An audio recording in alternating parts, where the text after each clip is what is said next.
Hello, my speed demons. Welcome back to another exciting episode of Ride Through Time.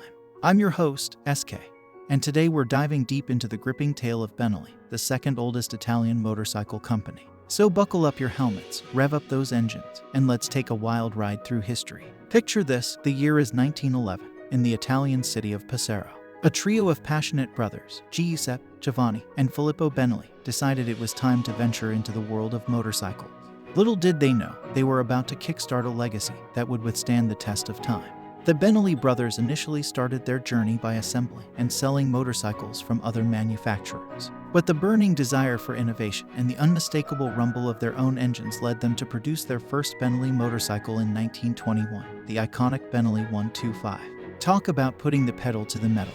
Fast forward to the post-World War II era, and Benelli emerged as a major player in the motorcycle industry. Their racing success in the 1950s and 1960s added an adrenaline-fueled chapter to their story, with victories in prestigious competitions like the Isle of Man TT and the Grand Prix. I mean, who wouldn't want to ride a Benelli after seeing those sleek machines tearing up the tracks? It was like they put the vroom in vroom vroom.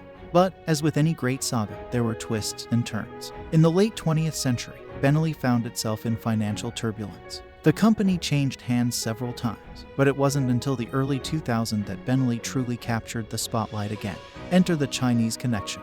In 2005, the Tianjin Group, or QJ Motors as they're known, acquired Benelli. Now, why would a historic Italian brand fall into the hands of a Chinese giant?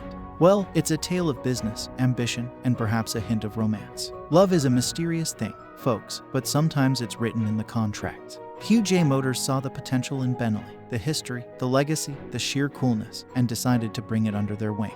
You know how they say, if you can't beat 'em, buy 'em. Well, QJ Motors must have taken that to heart. But hey, who are we to judge true love between a motorcycle company and a conglomerate? Now, let's address the elephant in the room. How bad is Benelli under the rule of QJ Motors? It's a question that has sparked debates in biker bars and forums worldwide. Some argue that the Chinese ownership brought much-needed stability and investment, while others claim it's like putting a Ferrari engine in a Fiat. I mean, can you imagine an Italian motorcycle with a touch of Chinese spice? It's like pasta with soy sauce, not everyone's cup of espresso. Now, let's zoom in on the present state of Benelli, where the plot thickens and the gears grind. Some critics argue that Benelli, under Chinese ownership, has taken a page from the book of its Asian counterparts, a little too literally. You see, word on the street is that Benelli might be guilty of what some call the copy-paste strategy. It's like taking a stroll through a motorcycle bazaar, and suddenly, you realize you've seen same type of bike somewhere else. It's almost as if Benelli has a secret lab where they reverse engineer most of old Japanese bike they can get their hands on. You know, the kind of lab where scientists wear leather jackets and rev their engines while examining blueprints. Perhaps the engines are not entirely cloned, but bear a striking resemblance to many of the old Japanese engines.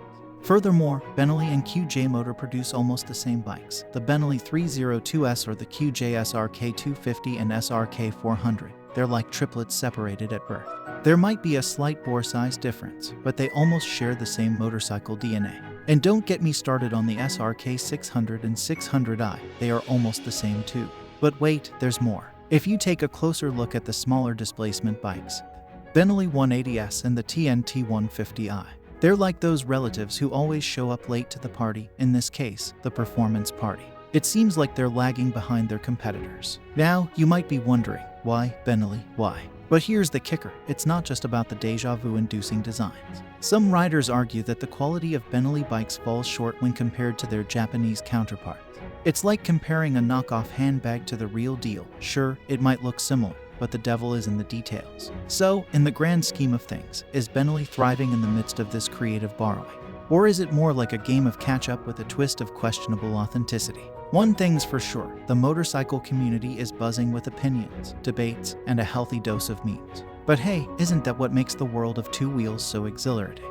It's a roller coaster of innovation, imitation, and the occasional eyebrow-raising design choices. And there you have it, my fellow riders, the untold saga of Benelli, from its roaring Italian roots to the present, where imitation might just be the sincerest form of flattery. If you've enjoyed this deep dive into the world of motorcycles, don't forget to hit that like button, share the laughter with your riding buddies, and subscribe for more spicy takes on the road. This is SK, your motorcycle maestro. Thanks for watching.